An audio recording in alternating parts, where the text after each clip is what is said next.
Hey guys, welcome back to my channel. Today I will be showing you guys how to get a halo from puppy points. But before we get into the video, make sure to follow my Roblox profile and smash that subscribe and like button and turn on the post notifications so you don't miss any future uploads. Go on Twitch, make an account,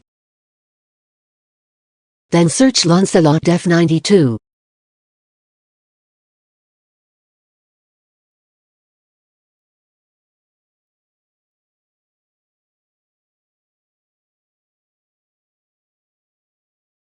Here you guys can see are the puppy points that you can easily earn by just watching the stream.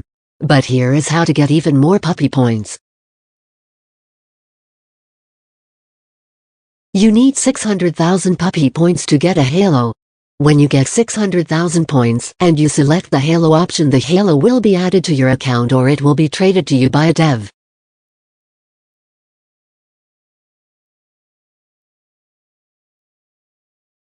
Here is how you can get more puppy points.